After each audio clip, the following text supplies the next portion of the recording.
Videos देखने के लिए सब्सक्राइब करें जनसत्ता.com, बेल आइकन दबाकर पाएं लेटेस्ट नोटिफिकेशंस। इस वीडियो में मैं सबसे पहले बात करूंगा एक प्रॉब्लम जिसको कि हीमोरॉइड्स, जिसको कि पाइल्स की शिकायत बोलते हैं। उसे कैसे डायग्नोस, कैसे पहचाने, कैसे हीमोरॉइड्स में, फिशर में जिसे भगंदर कहते हैं, और फिस्टुला, इन तीनों में कैसे डिफरेंस किया जाए, क्योंकि डिफरेंस करना बहुत ज़रूरी है। डिफरेंस जब आप उनको डिफरेंशिएट कर पाएंगे तभी उनका अच्छे से ट्रीटमेंट हो पाएगा, क्योंकि तीनों का ट्रीटमेंट अलग होता है। और उसके बाद फिर लास्ट में बात करेंगे कैसे फिस्टुला का ट्रीटमेंट किया जाए, कैसे फिशर का ट्रीटमेंट किया जाए, कैसे हीमोरॉइड्स का ट्रीटमेंट किया जाएगा। साथ ही बात करेंगे कैसे लाइफस्टाइल में मॉडिफाई किया जाए जिससे कि उन प्रॉब्लम्स में को दोबारा ना हो।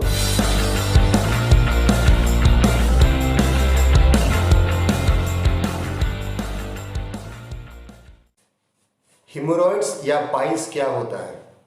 हमारा जो लैट्रिन करने का जो रास्ता होता है, जो लास्ट पॉइंट है जिसको कि एनस बोलते हैं, एनस और रेक्टम का जो एरिया है वो अराउंड 2.5 से 5 सेंटीमीटर के अराउंड में होता है। तो इस एरिया में पहले से ही एक गद्दा, कुशन हमारे अंदर होता है। यदि उस कुशन को कुछ कारण से उसमें चोट आता गया तो हीमोरॉइड्स डेवलप होता है। उसी तरीके से जो हमारे बॉडी के अंदर वेन्स होते हैं, वेन्स क्या होता है कि जो जितने भी शरीर में जो भी गंदे खून हैं वो उस खून को वापस दिल तक पहुंचता है और वो खून फिर साफ होके आर्टरी के थ्रू हमारे शरीर के सारे पार्ट में जाता था। जो वेन्स हमारे रेक्टम या एनस के एरिया में है, यदि वो वेन किसी कारणों से उसका खून जो है जमा हो जाता है तो उसको पाइल्स बोलते हैं। अब वीडियो के माध्यम से समझेंगे कि ये हेमोरॉइड क्या है। ये रेक्टम है, रेक्टम के एरिया में आप देखिए कुशन है, ये एनल कैनाल है 2.5 से 5 सेंटीमीटर, और इसके नीचे एनल कैनाल की बाउंड्री है। जब ये वेन्स काफ़ी एंगॉर्ज हो जाते हैं, रुकावट आती है इनमें, तो ये जो एनल कैनाल के बाहर का एरिया में जब एंगॉर्ज होते हैं तो इसे एक्सटर्नल हेमोरॉइड कहते हैं।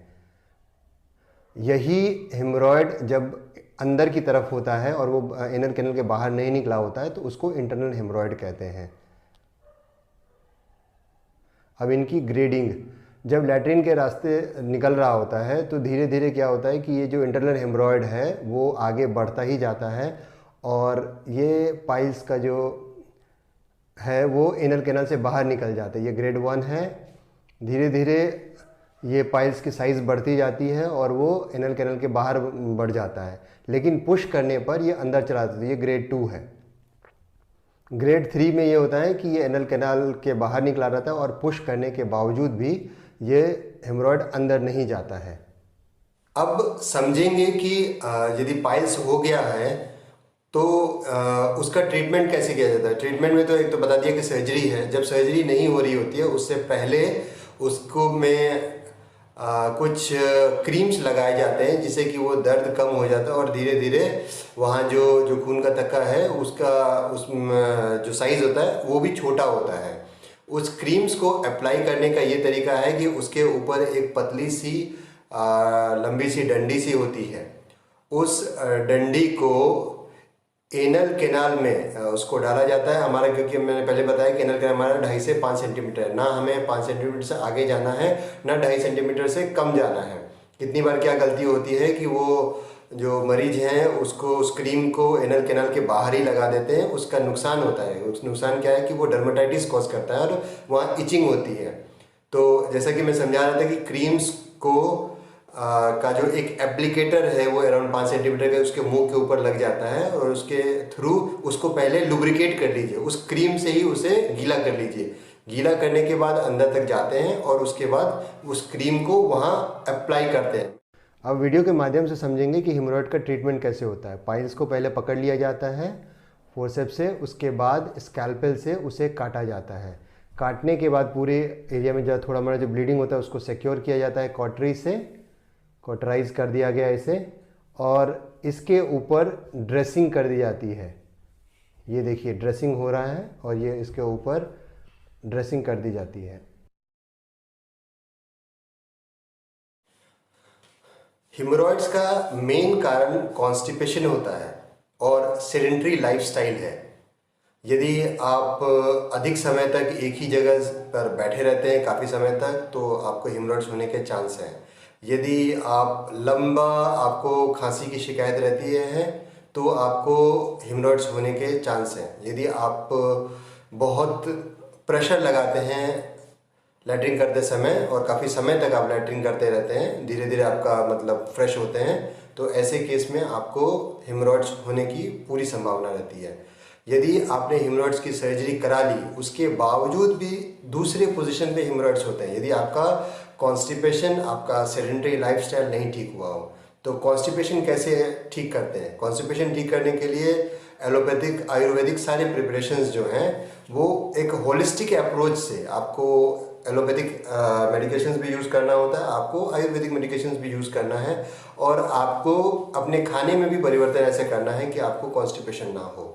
एलोपैथी में सीरप लैक्टुलोज, सीरप क्रेबाफेन होता है जिसे यूज़ किया जाता है। उनका इस्तेमाल आप लंबे समय तक नहीं कर सकते, लेकिन वो बहुत ही इफ़ेक्टिवली कॉन्स्टिपेशन को ट्रीट कर देते हैं। लंबे समय तक इस्तेमाल करने से पेट में दर्द और दूसरे नुकसान भी हो सकते हैं।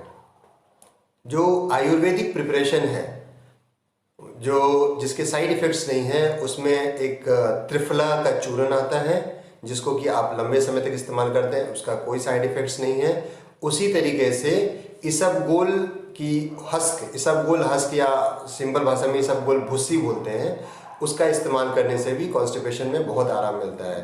लगातार उसके 2 चम्मच दिन में 3 बार 15 दिन से 1 महीने तक लेने में कोई नुकसान नहीं है, उसका कोई साइड इफ़ेक्ट्स नहीं होता है। उसी तरीके से त्रिफला चूर्ण को भी आप महीनों भर तक ले सकते हैं, उसके नुकसान नहीं होते। बस प्रेग्नेंट लेडीज़ और जो बच्चे को दूध पिला रही हैं, इन औरतों को त्रिफला चूर्ण नहीं लेना चाहिए। जो खाने के परिवर्तन है जिससे कि कॉन्स्टिपेशन में आराम मिले, उसमें हम सबको पता है कि वो खाना जिसमें कि रेशा, रफेज होते हैं, जैसे कि आपका कच्चा अमरूद, कच्चे फल जो भी हैं उनमें रफेज बहुत होता है। कच्ची सब्जियां, उनमें रफेज बहुत होता है। फिर हमारे जो दाल, रोटी, चावल, इनमें भी रफेज बहुत होता है। तो ये चारों चीज़ें, कच्ची सब्जी, कच्चे फल, होल ग्रेन्स जो रोटी, चावल, मक्का, इन सब से कॉन्स्टिपेशन में काफ़ी राहत मिलती है। साथ में ही दिन में कम से कम 3 से 4 लीटर पानी जरूर पीना चाहिए यदि आपको कॉन्स्टिपेशन है। हिमोरॉइड्स के ट्रीटमेंट में एक बहुत इंपॉर्टेंट चीज़ आती है कि पहले हिमोरॉइड्स को आपको ये भी डिफ्रेंशिएट करना है कि कहीं फिशर तो नहीं है, कहीं फिस्टुला तो नहीं है।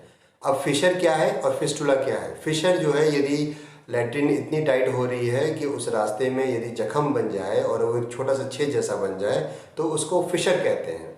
और फिस्टुला क्या है कि यदि वो छेद आगे जाके दूसरे छेद से बाहर निकले, जैसे एक पाइप होता है कि उसकी एक ओपनिंग अंदर तक जाती है और एक आउटर बाहर निकलने का रास्ता होता है, तो यदि 2 छेद बन गए तो उसको फिस्टुला कहते हैं।